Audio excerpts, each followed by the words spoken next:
Muito boa noite, senhoras e senhores! Sejam todos bem-vindos à Cabala do Coringa. Pessoal, tá todo o Brasil, o mundo todo falando sobre esse filme muito interessante. Não sei se vocês assistiram. Joker em inglês, O Coringa em português. Há muito tempo a gente vê que a maioria dos filmes eles acabavam sendo sobre super-heróis, o Batman, o Super-Homem, Mulher Maravilha, Quarteto Mágico, e as pessoas estavam indo para o cinema para sempre assistir aqueles que obviamente iam ganhar o jogo. Mas hoje nós vamos falar do anti-herói. Hoje nós vamos falar do nosso outro lado. Hoje nós vamos falar do nosso Yetzer Hará. E uma grande surpresa para vocês, meus queridos amigos. Hoje, como sempre, eu preparo surpresas para vocês. Assim, galera, só para deixar claro, para quem está aí na dúvida, os meus seguidores online, sejam todos bem-vindos, queridos alunos do Instagram, do YouTube e principalmente meus alunos fisicamente. Galera, voltei para o Brasil. Quem está aí na dúvida, Rabino Dudu voltou apenas para alguns dias. Eu voltei apenas para uma visita rápida, visitar minha querida família e todos vocês. E não sei ainda exatamente quantos dias eu vou ficar aqui, mas por enquanto eu estou no Brasil, só para quem está vendo minha sala aí pelo Instagram. E pessoal, preparei uma surpresa para vocês. Eu trouxe aqui na nossa live do Rabino Dudu ninguém mais, ninguém menos do que o próprio Arthur, o Coringa. Arthur Fleck, sobrenome judaico, não sei se ele era judeu, o Coringa, deve ser que era. Do jeito que ele era Spilkes, deve ser que ele era judeu. Arthur Fleck era o Coringa de Nova York, o Coringa de Gotham. E aqui eu apresento para vocês o meu grande amigo e artista da comunidade judaica, Tutu, Arthur Slama, nada por acaso. Pessoal, vê se esse cara não é o Coringa brasileiro. Tutu, vem aqui, por favor. Onde eu vou? Aqui. Aqui aonde? Vem aqui do meu lado. Aonde? Quero apresentar para todo mundo. Aqui na câmera. Dá aquela risada. Pessoal, o Coringa brasileiro. Oi. Arthur Slama, filho do renomado estilista Tutu. Amir Slama. Quem conhece o estilista Amir Slama, esse é o filho dele. Ele, em vez de virar um estilista de moda, virou um grande artista. Sigam ele no Instagram, Tutu Arthur Slama. Com vocês, ele veio e vai fazer um pouquinho também de arte durante o nosso shiur, durante a nossa cabala de hoje. Quem assistiu o filme sabe que o Coringa tinha alguns desvios psicológicos. Meu amigo Arthur tem alguns mais, mas de qualquer forma ele é muito parecido com o Coringa original. Fala que fala. Dudu. Fala umas palavras. Pro pessoal do YouTube também. YouTube e Instagram. Oi. Dudu, eu só queria falar que eu sou Tutu. Oi.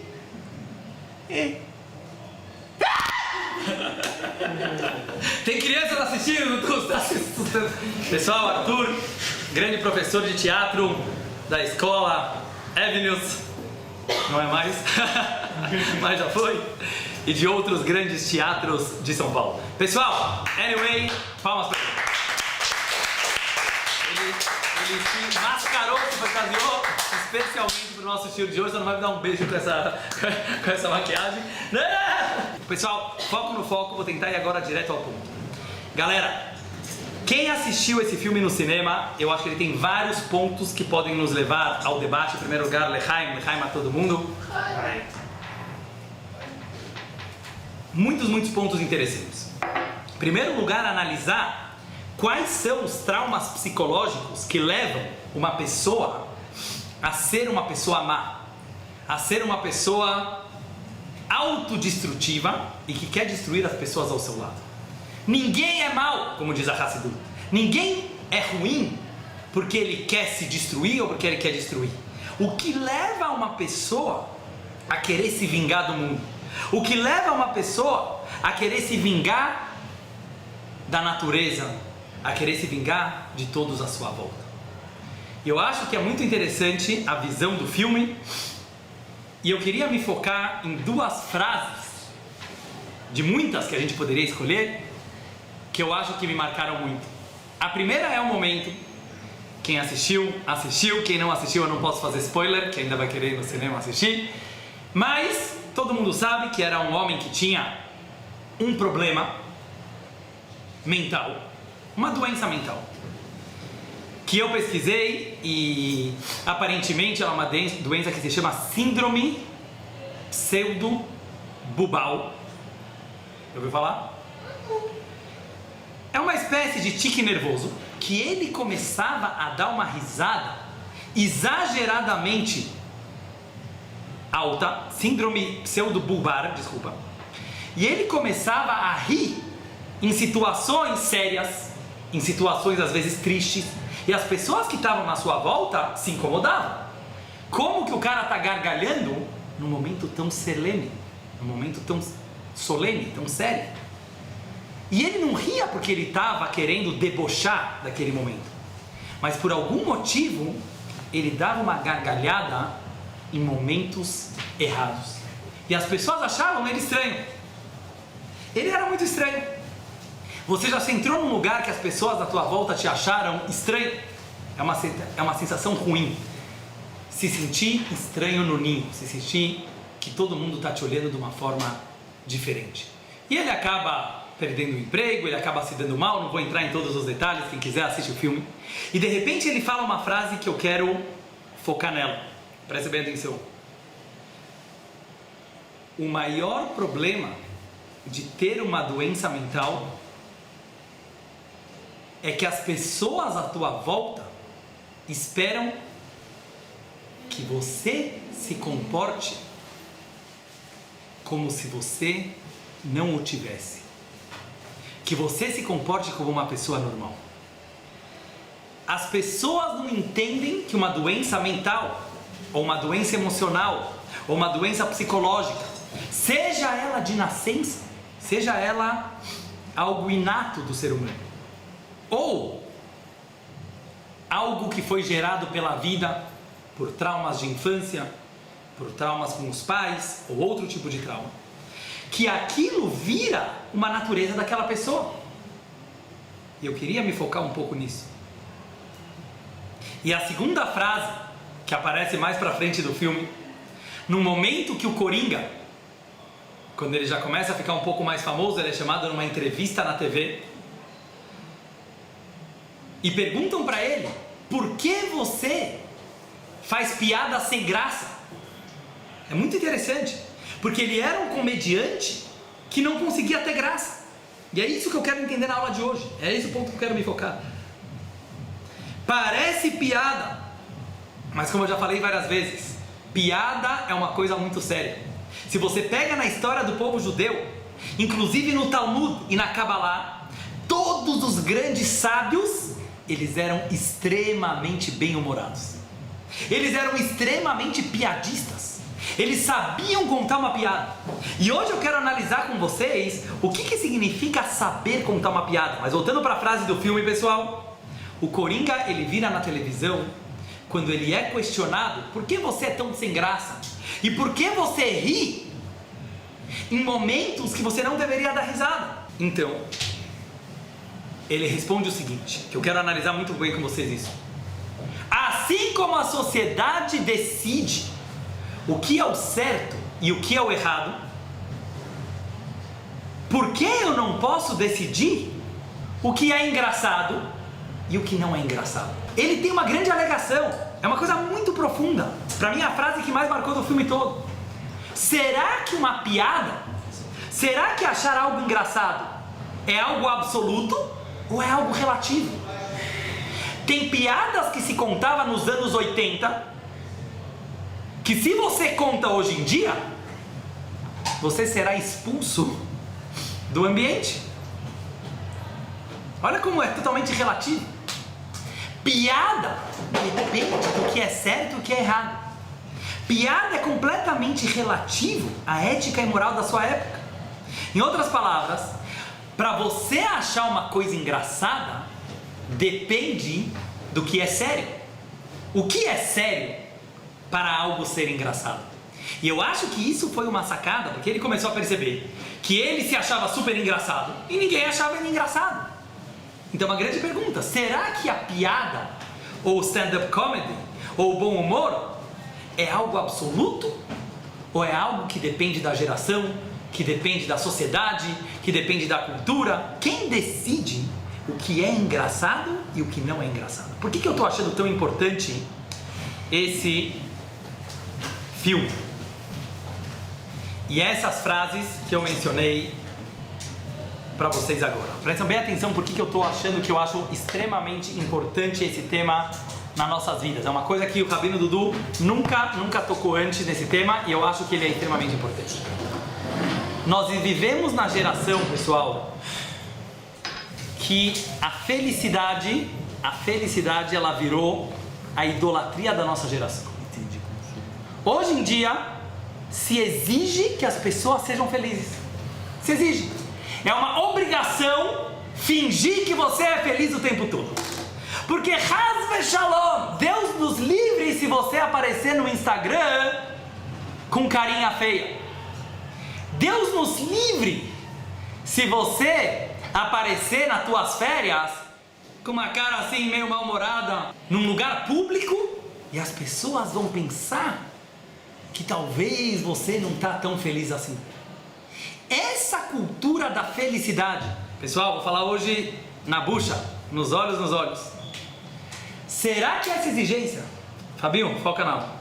Será que essa exigência de ser feliz o tempo inteiro nos torna pessoas mais felizes ou o contrário? Será que a obrigação de ser feliz te deixa feliz? Felipe, você pensou isso quando você assistiu o filme? Porque a mãe do Coringa, quem assistiu, falei que não vou fazer spoiler, mas eu vou fazer. A mãe do Coringa, só não vou falar as coisas principais. Ela falou pra ele desde pequeno, mantém sempre esse sorriso no seu rosto. E sempre ele achou que ele tinha que ser uma pessoa feliz. E é isso que eu quero falar na aula de hoje. Que talvez a obrigação de ser feliz é o maior inimigo da felicidade. É a maior inimiga da felicidade. Porque a felicidade porque a felicidade verdadeira ela é exatamente o contrário. É a pessoa ser espontânea. É a pessoa aceitar-se do jeito que ela é. É a pessoa se abraçar do jeito que ela é. E naturalmente ela não vai precisar fingir que ela é feliz. Porque ela vai ser feliz. No mundo de hoje, galera, vocês já viram as fotos? Hoje em dia você vai ver uma foto familiar, todo mundo assim.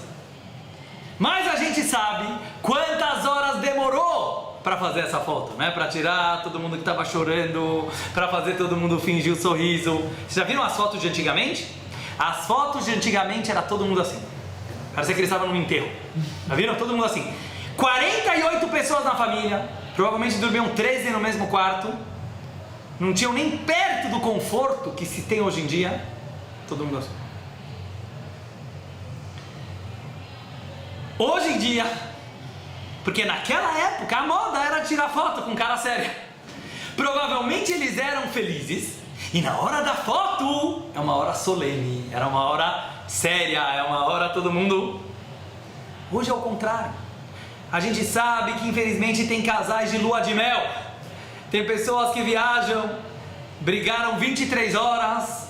Mas o que vai pro Instagram, Guilherme? O sorriso. E aí a pessoa que tá na depressão, vamos falar aberto, lá na cama dele, ele começa a olhar no Instagram do outro. Ele começa a falar, eu queria ser esse cara nas Maldivas, certo? Eu queria ser aquele casal que tá não sei aonde. Eu queria ser. Aí infelizmente 2 semanas depois aquele casal se separou. Aí todo mundo, vocês estavam tão bem, vocês estavam se beijando no mar de águas transparentes. O que aconteceu?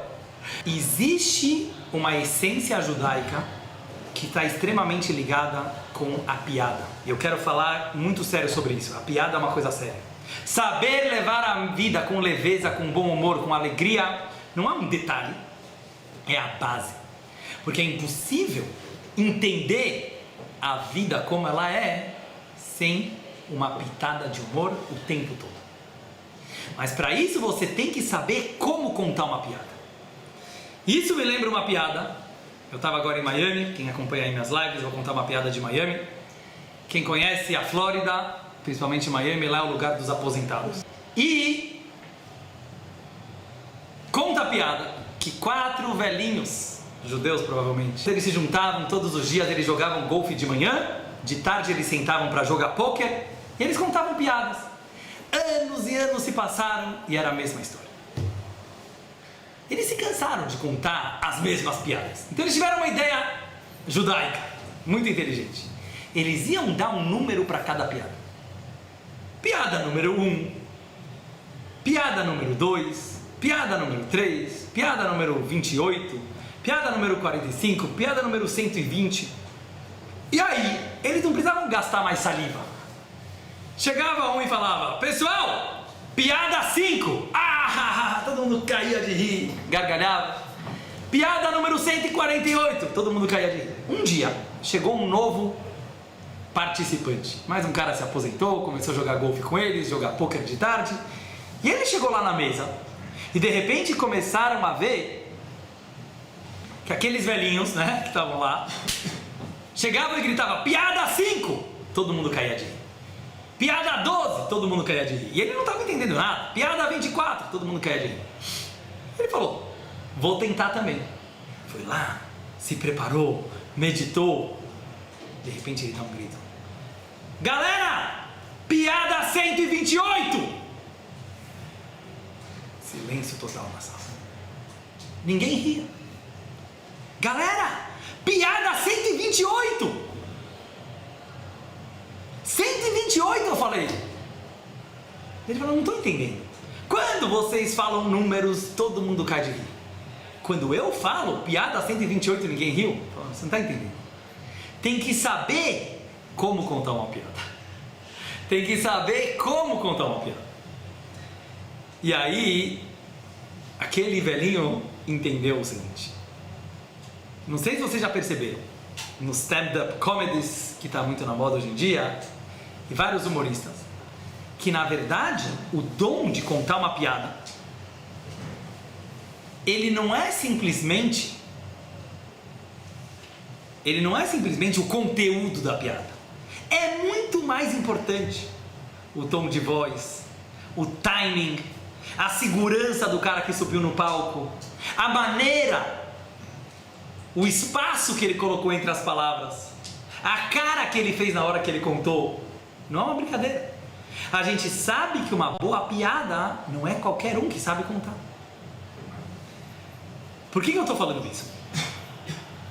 Porque existe um mistério por trás da alegria que está muito ligada com o bom humor, da maneira leve de você encarar os fatos da vida. Que eu quero mostrar para vocês hoje que a graça, ser engraçado ou não é simplesmente uma coisa que vem do acaso, né? A gente sabe que tem muitas, sei lá, por exemplo, tem muitas mulheres que falam: eu gosto de um cara engraçado, certo? Não precisa ser bonito, tem que ser engraçado. A gente sabe que o conceito de ser engraçado não é só ser um bobo alegre, ser como se fala, o bobo da corte. Ser uma pessoa engraçada exige ser uma pessoa sagaz, ser uma pessoa perspicaz, ser uma pessoa rápida, ser uma pessoa que ela tem, e todos nós podemos ser assim, num certo nível. E é isso que eu quero ver hoje com vocês. Hoje eu quero analisar com vocês profundamente que o papel do Coringa, tanto no filme como nas nossas vidas, ele representa a carta fora do baralho. Ele representa o Coringa, que é Joker em inglês, né, que significa o piadista, ou o cara engraçado, ou o bobo da corte. Ele é, na verdade, uma pessoa que ela aprendeu a enxergar o lado engraçado da vida. E aqui eu quero mostrar para vocês como você pode ser um Coringa do mal, ou você pode ser um Coringa do bem. Da onde vem a tua risada? O que é engraçado para você? Da onde vem o teu sorriso? Da onde vem a tua leveza ao encarar os fatos da vida? Uma pequena vírgula muda tudo. Tudo. Tem uma pessoa que ela virou engraçada, que ela virou piadista, que ela virou feliz, entre aspas, não porque ela está realmente encarando a vida como uma graça, como algo positivo, como algo bonito. Ao contrário, nós conhecemos, eu tenho certeza que todo mundo aqui conhece pessoas que foram tão machucadas pela vida, que se decepcionaram tanto com outras pessoas, ou consigo mesmas, ou com Deus, como foi lhes apresentado, que elas começaram a duvidar de tudo e de todos. Então elas viram pessoas sarcásticas. Vocês sabem o que é uma pessoa sarcástica? É uma pessoa que ela tem tanto medo de viver, ela tem tanto medo de enfrentar os relacionamentos e os fatos da vida, que ela começa a levar tudo na palhaçada, como vocês podem ver no filme, e tudo na piada, não porque ela é feliz, não, porque é a única forma que essa pessoa pode sobreviver. Porque se ela levar a vida a sério, é muito dolorosa. Vocês sabem que tem estudos hoje que mostram, meu querido amigo psicólogo Felipe Rosenberg, sigam ele, pode confirmar, que muitos dos palhaços mais famosos e dos comediantes, eles sofriam de tremenda depressão.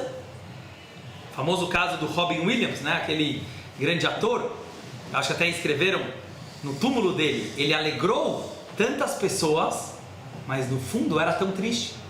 Nós sabemos que um dos atributos de uma pessoa que normalmente ele é um palhaço, ele não é uma pessoa superficial, ele não é uma pessoa que simplesmente olha tudo de uma forma leve.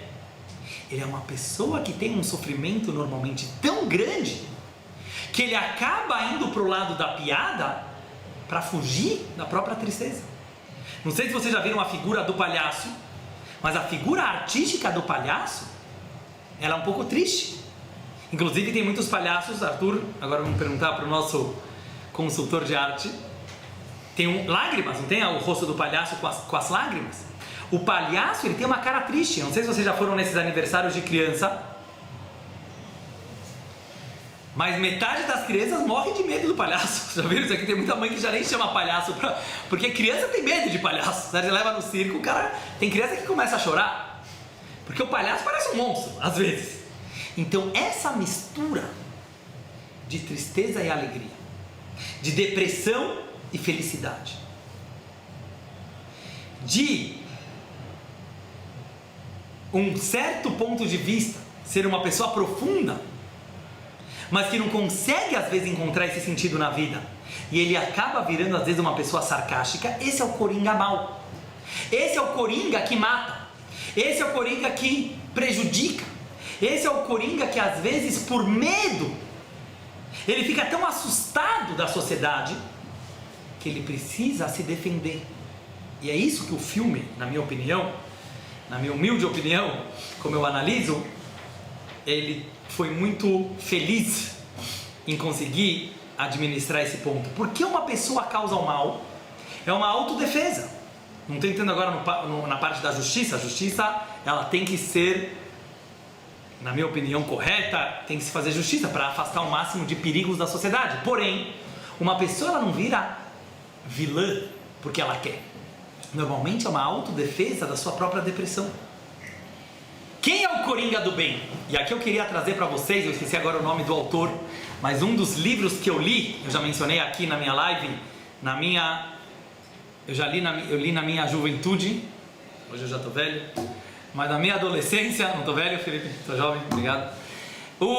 Na minha juventude, na minha adolescência, eu li um livro que se chama O Dia do Coringa, aconselho muito a lerem, é um livro de iniciação à filosofia, livro muito interessante, que ele conta a história de um pai e um filho que foram abandonados pela sua mãe, e o pai precisando explicar para o filho que a mãe foi embora de casa porque ela queria encontrar a si mesma. Imagina uma criança entender que a mãe começou a viajar pelo mundo porque ela precisava se encontrar. E ele viaja com o filho para a Grécia, não vou contar todo o livro, quem quiser ler. E o filho encontra um livro que conta a história de um baralho. Quem é o Coringa? O Coringa é o filósofo. O Coringa é uma pessoa que ela aprende a analisar a vida de fora para dentro. E esse é o ponto principal da aula que eu quero chegar hoje. Eu quero que agora todo mundo, foco no foco, preste bem atenção, que esse é o principal ponto da aula. Existem duas formas de um ser humano encarar a sua vida. E só o ser humano de todo o universo, pelo menos até hoje, sabe fazer isso. O que um animal não tem que o ser humano tem?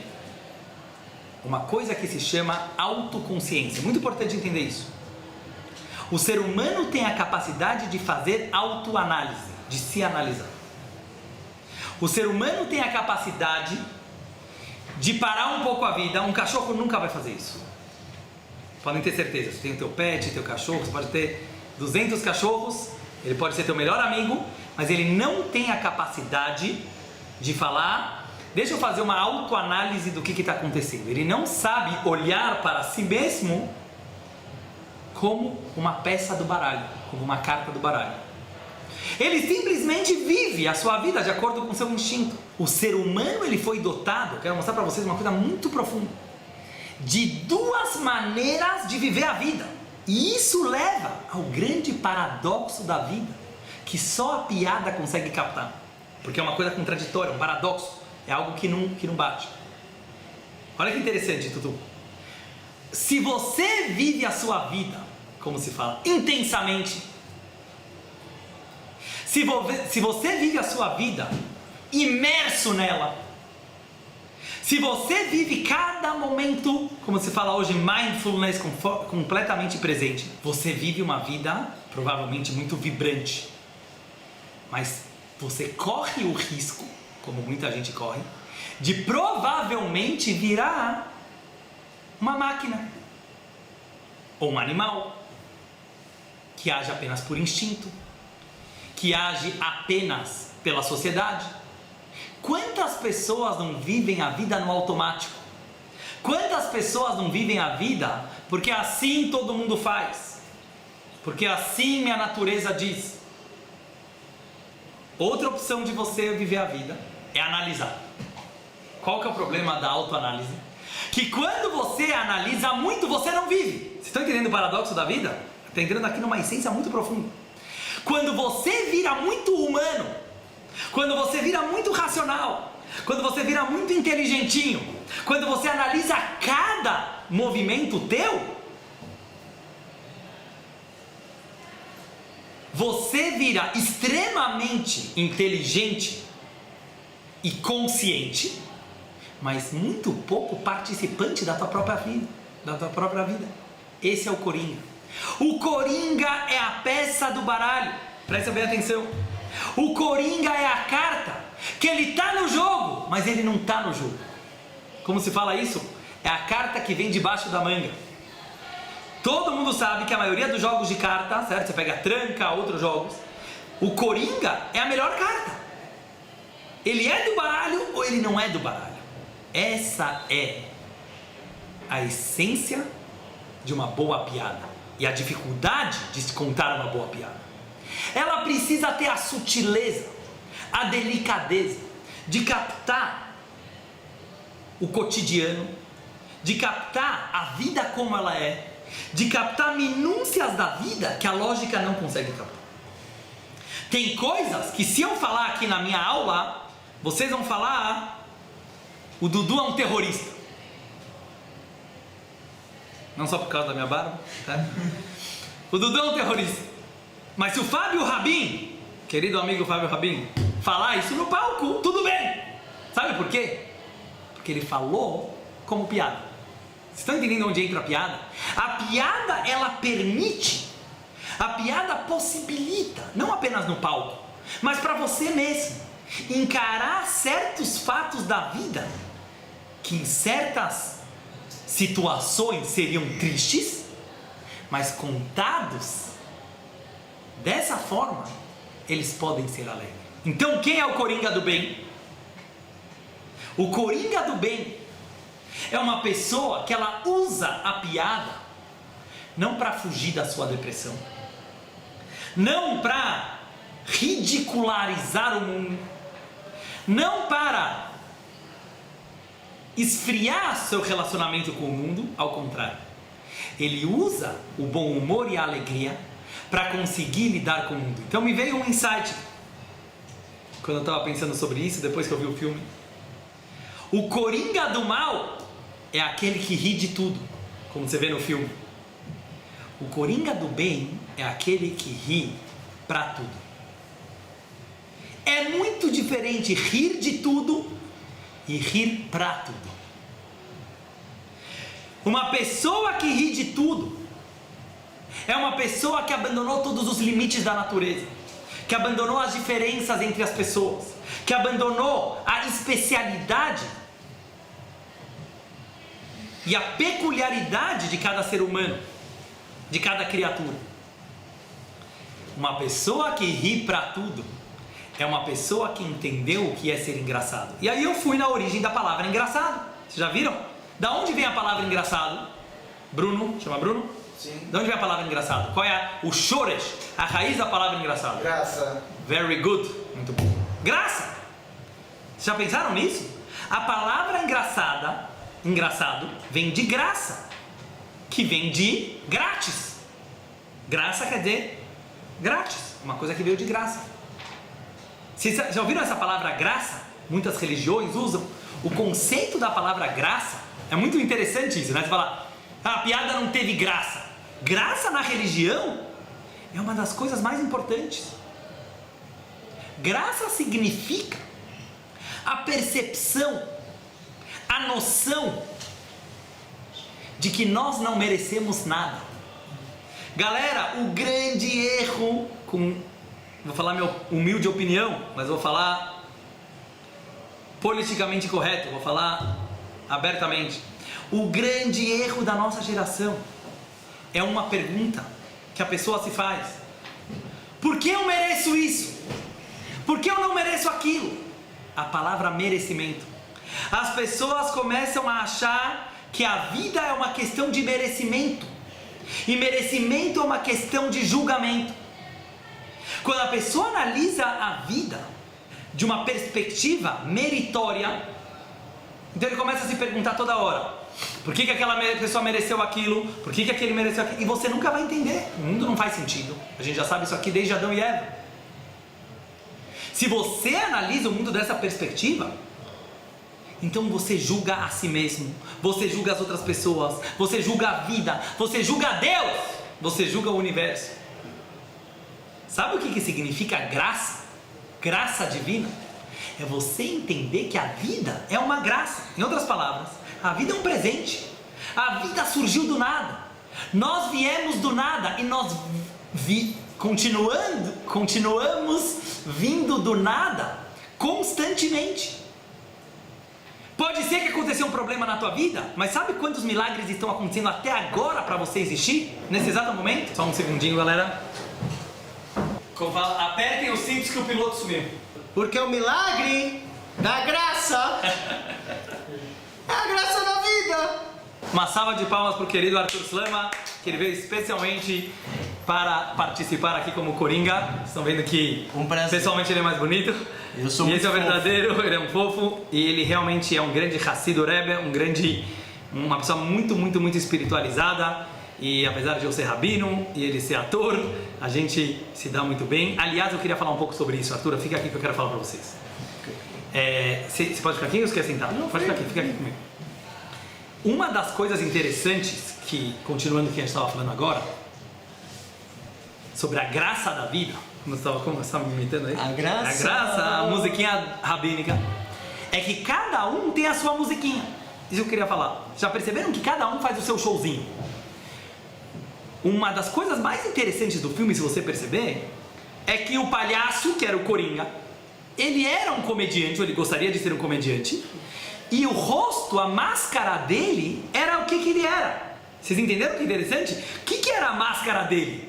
A máscara dele não era uma máscara que ocultava, era uma máscara que revelava. Uma coisa muito minuciosa, um detalhe do filme. Beijos. Então o que acontece, pessoal? A nossa máscara, ela não oculta quem nós somos. Muitas pessoas hoje falam, não, ele está fazendo showzinho. Aquele não é o verdadeiro Dudu, aquele não é o verdadeiro Arthur, aquele não é o verdadeiro Felipe. Então quem é o verdadeiro? Você acha que o teu verdadeiro é quando você está debaixo do teu cobertor à noite dormindo sem fazer nada? Não! O showzinho que você tenta para fazer para as pessoas durante a tua vida é o que você gostaria de ser, ou talvez é o que você é. Como já dizia o grande poeta Fernando Pessoa, é uma das poesias que eu mais gosto, na minha opinião é a que define na verdade toda a poesia. Eu até anotei aqui para não... Sou um fingidor. Muito bom. Que eu até anotei aqui, mas eu vou ler só para não ter, como fala isso, nenhum risco. Onde que eu anotei tudo? O poeta é um fingidor. Finge tão completamente que chega a fingir que é dor, a dor que devera sente. Agora vem os comentários do Rabino Dudu. O poeta, ele é um fingidor. Quem é um poeta?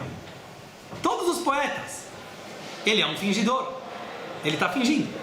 Ele pega a caneta, ele vai escrever, ele fica pensando se as pessoas vão gostar da poesia dele. Você acha que não? Você acha que o escritor não pensa se as pessoas vão aprovar o trabalho dele ou não? Se as pessoas vão achar ele fofo ou não? Se as pessoas vão bater palmas depois? Todo mundo quer sucesso, todo mundo quer ser valorizado, quer ser apreciado. Então o poeta, ele é um fingidor. Mas ele finge. Quem é o bom poeta? Quem é o bom ator? Ele finge tão completamente que ele chega a fingir que é dor, a dor que ele tem de verdade, a dor que devera sente. Ou seja, ele consegue transmitir para o público, fingindo que é fingimento, o que ele tem de mais profundo. Então a piada não é piada, o showzinho não é showzinho, o fingimento não é fingimento. É aquilo que a pessoa quer transmitir e ele acaba transmitindo. Voltando para o assunto da graça, que eu queria só complementar. Em outras palavras, pessoal, o coringa do bem é aquela pessoa que, apesar do seu sofrimento, que apesar da sua história, que apesar dos seus traumas de infância, aquilo que foi culpa sua e aquilo que não foi culpa sua, aquilo que você poderia ter feito diferente ou aquilo que você não poderia ter feito diferente, não faz diferença. Você abraça o seu coringa. Você abraça os teus lados bons e os teus lados maus. Você abraça o teu monstro. O que significa abraço? Abraço é uma palavra muito bonitinha, mas eu vou explicar em palavras claras. É aquela pessoa que tem noção da própria realidade. E sabe qual é a realidade? Que essa história da tua vida é a única que você tem. Presta atenção no que eu estou falando agora. Vou falar uma coisa bem realista. Independente da sua religião, independente da sua crença. Pessoal, a sua única vida é a que você tem. É uma coisa muito séria. A única história de vida é a sua. Aquela pessoa que fica se lamentando, mas se eu tivesse tido um pai melhor, mas se eu tivesse tido uma mãe diferente, mas se... Isso se chama vitimização. Então, por pior, pessoal, com toda a dor no coração eu estou falando, porque tem pessoas que sofreram muito na mão de pais abusivos, na mão de professores abusivos, na mão de rabinos abusivos, na mão de padres abusivos, não faz diferença. E às vezes a gente se decepcionou com pessoas que a gente confiava muito, em pessoas que a gente realmente botou toda a nossa crença em nosso coração. Mas a questão não é quem é o culpado, porque aquelas pessoas agiram assim por causa dos coringas da vida dele. Não é nossa responsabilidade. A nossa missão e a nossa responsabilidade é falar o seguinte: Dudu, hoje, que dia é hoje? 30 de outubro de 2019. Rosh Chodesh Cheshvan Tavshin Pei, 5780 em hebraico. É o dia que tudo pode ser diferente. É o dia que você pode assumir para você mesmo que toda essa história que aconteceu na tua vida, eu vou falar uma coisa muito pesada, é a melhor história que poderia ter te acontecido. Sabe por quê? Porque ela te tornou a pessoa única que você virou. Com tua experiência, com tuas qualidades e com os teus desvios mentais. A tua doença mental, e todos nós temos doença mental. Isso que o filme, na minha opinião, quer mostrar. O Coringa, que é aquela pessoa que ela ria de forma desproporcional, aquela pessoa que ria de forma incômoda, aquela pessoa que ria em momentos que não deveria se rir, ele representa aquele Dudu que também às vezes ri na hora errada, mas as pessoas lá fora não estão vendo. Ela representa aquele Arthur, aquela Fernanda, aquele Fabinho, que às vezes chora por dentro, mas ninguém está vendo. Sabe por quê? Porque às vezes a gente tem vergonha de rir ou chorar, às vezes a gente tem autocontrole suficiente para fingir que a gente não chora, mas lá dentro a gente está chorando. E essa é a grande bênção que nós fazemos no primeiro dia do ano, no Rosh Hashanah judaico, que nós tocamos o shofar e a gente agradece a Deus e a gente fala: obrigado Hashem, Baruch atah Hashem, lishmoa bekol shofar, que a gente possa escutar o som do shofar. O que é o shofar? A Kabbalah explica: kol apnimah delo ishtama, é o grito interior que todo ser humano tem, que ele não pode ser escutado. Eu vi uma frase muito bonita esses dias: aprenda a ouvir aquilo que não é dito. Aquilo que é dito todo mundo sabe ouvir. O que é uma pessoa sensível consigo mesma e com as pessoas à sua volta? Aquela pessoa que escuta o silêncio alheio, aquela pessoa que escuta o choro que não é chorado, aquela pessoa que escuta o riso que não é sorrido. E isso que o Coringa quer mostrar. As pessoas que infelizmente da nossa sociedade têm doenças mentais mais graves, eu não sei porque Deus faz isso, e a minha missão na minha aula, nem hoje nem nunca, é tentar justificar Deus, ou tentar explicar os caminhos de Deus, porque eu tenho noção total que a gente não entende os caminhos de Hashem. Mas quando nós nos deparamos com uma pessoa que tem uma doença mental, a nossa empatia precisa ser de perceber como às vezes essa pessoa apareceu na nossa vida como um espelho transparente, que nos mostra aquilo que também nós sofremos, aquilo que também nós temos, só que talvez a gente finge bem demais para mostrar e para fingir que a gente não é um Coringa. E com isso eu gostaria de finalizar conectando com a Parashá da nossa semana. Pessoal, uma coisa incrível que eu estava percebendo. Eu comecei a meditar qual é a relação disso tudo com o que nós estamos lendo na Torá. Nessa semana nós estamos lendo sobre a Arca de Noé. A famosa história que Deus estava triste com o mundo e ele resolveu mandar um dilúvio para destruir toda a humanidade, todos os animais. E ele fez uma arca para o Noé, ele mandou Noé construir uma arca. Noé e sua família e um casal pelo menos de cada animal foi salvo para manter a sua espécie viva. E logo depois que termina o dilúvio, Noé com a sua família saem da arca. E a primeira coisa, aparece um arco-íris. E Deus, ele promete, ele jura que ele nunca mais vai destruir o mundo conforme ele fez.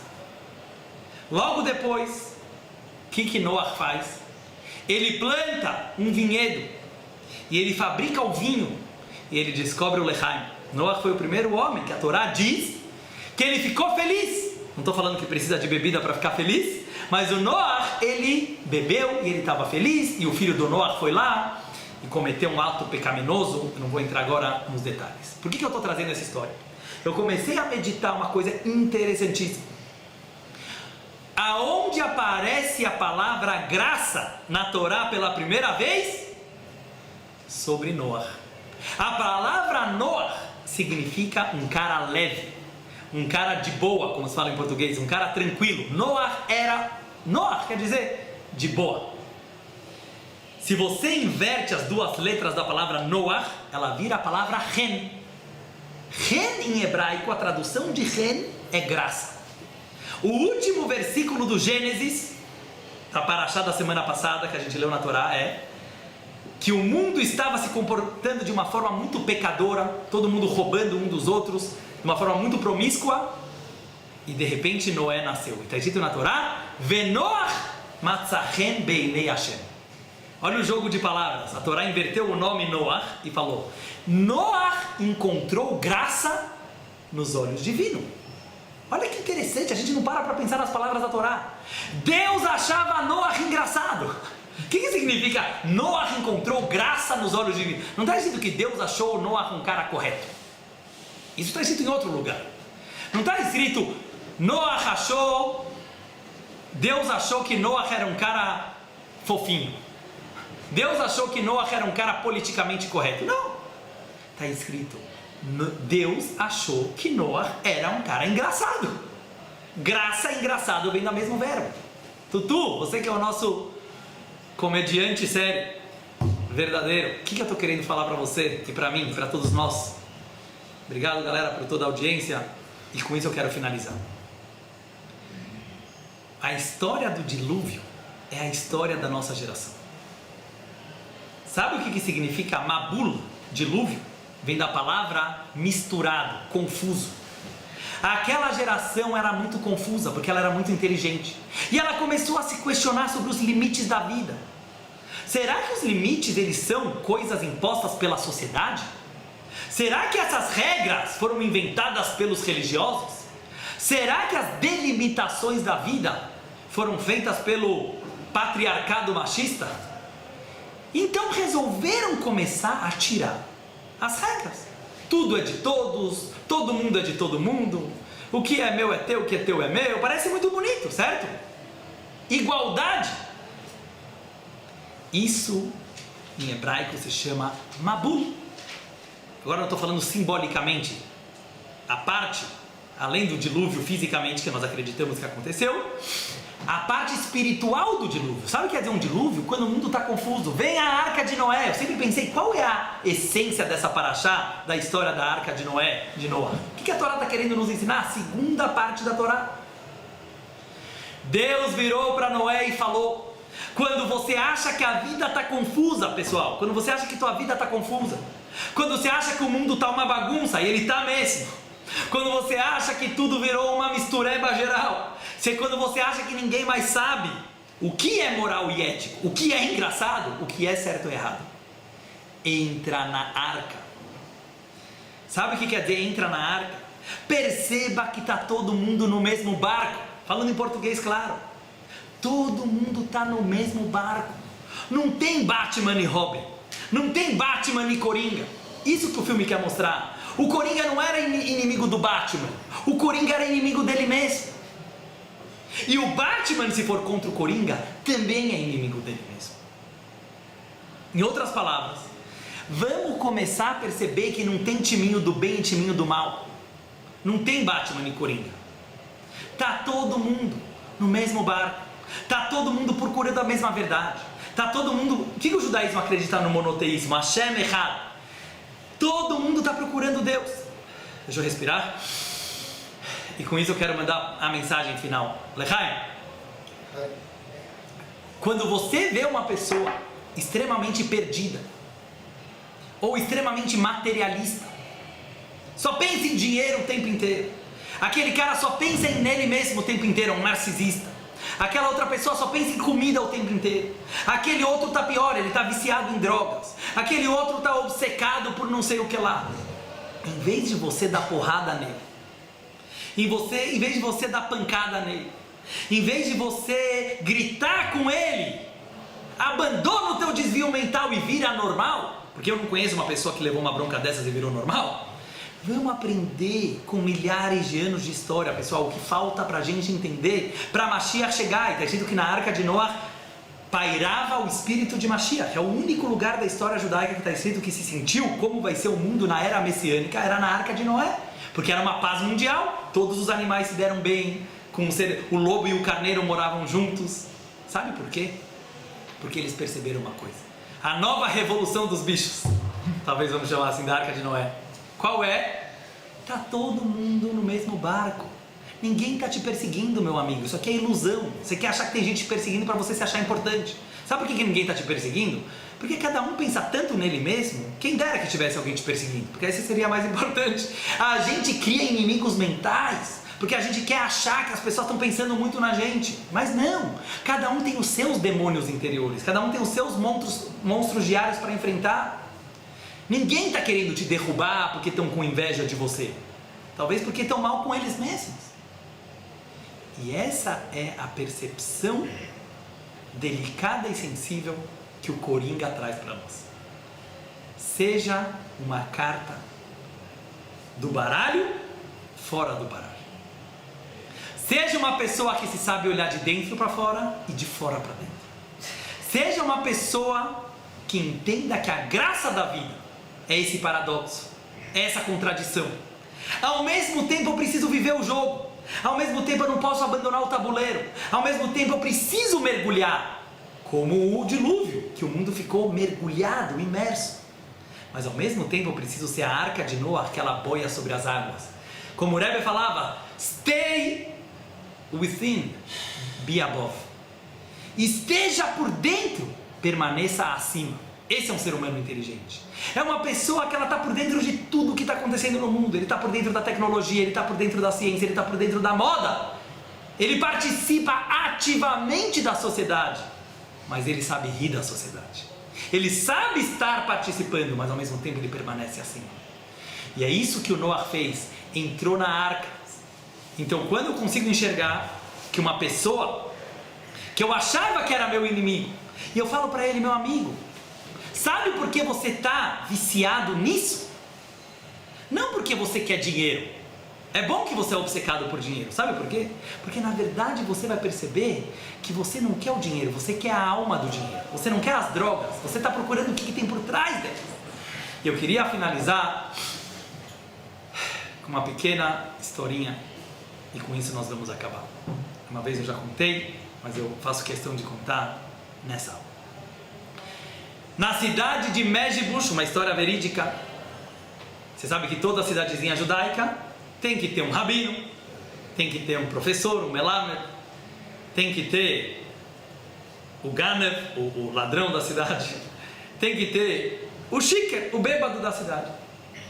Tem que ter o bêbado. Lá tinha um homem que ele era o bêbado. Todo dia ele ia no bar e enchia a cara. A única hora que ele saía do bar era o momento que ele ia para a sinagoga do grande mestre hassídico Baal Shem Tov para assistir o Baal Shem Tov rezar. E ele via o Baal Shem Tov rezando com toda a kavaná, com a intenção, com meditação, com transcendência espiritual. E o prazer que o Baal Shem Tov tinha na vibração de se ligar com Deus era tão maravilhosa que todo mundo ia assistir a reza do Baal Shem Tov. Então esse bêbado também ia assistir a reza do Baal Shem Tov. Porém, os outros Hassidim, como que é a musiquinha do Rabino? Os outros Hassidim, É graça. eles iam e eles assistiam a aula, a reza do Baal Shem Tov. E eles se inspiravam para rezar melhor, e para estudar melhor, e para fazer mitzvot melhor. Porém, esse bêbado voltava para o bar. Ele acabava de assistir a reza do Baal Shem Tov, ele voltava para o bar. Garçom, mais uma cachaça, mais uma caipirinha. Não, bêbado não toma caipirinha. Tem que tomar, como chama? 51. Dá 51, que é mais barato. E ele vai lá. Uma vez, depois de anos e anos, está terminando minha live, me deram mais 2 minutos, então o Rabino vai ter que acabar de falar. Só para terminar a história, falaram: a gente não entende você. A gente vai lá e assiste a reza do Baal Shem Tov e se inspira para ser pessoas melhores. Você assiste a reza do Baal Shem Tov e você volta para o barzinho? E o bêbado respondeu e ele riu. vocês não entendem nada. Não é igual o shot, a bebida, que eu tomo antes do Baal Shem Tov rezar e depois do Baal Shem Tov. A bebida que eu bebo depois do Baal Shem Tov rezar é uma outra bebida. E eles ficaram meditando nisso e eles entenderam.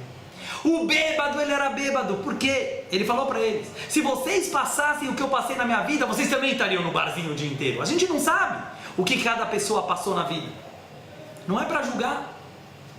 E no final da vida ele acabou parando com a bebida e ele voltou para a sinagoga e ele conseguiu se curar. Mas o ponto da história não é esse. O ponto da história é: sabe por que o bêbado ia assistir o Baal Shem Tov rezar? Porque quando ele assistiu o Baal Shem Tov rezar, ele sabia que na verdade ele não estava viciado na bebida. Ele não estava buscando álcool, ele não estava buscando aquilo. Ele queria algo maior. A reza do Baal Shem Tov era muito mais gostosa e libertadora do que a bebida dele. Mas infelizmente, como ele não conseguia rezar como o Baal Shem Tov, ele ficava nas drogas, ele ficava na bebida. Mas o sonho dele era um dia rezar como o Baal Shem Tov. Então ele falava: o meu lechaim depois, eu sei que eu não sou viciado na bebida. E isso acabou livrando ele do vício. Que a gente ajude a todos à nossa volta e a nós mesmos a perceber o verdadeiro Coringa que nos liberta dos nossos vícios e nos faz pessoas melhores. Grande beijo, obrigado pela presença de todos.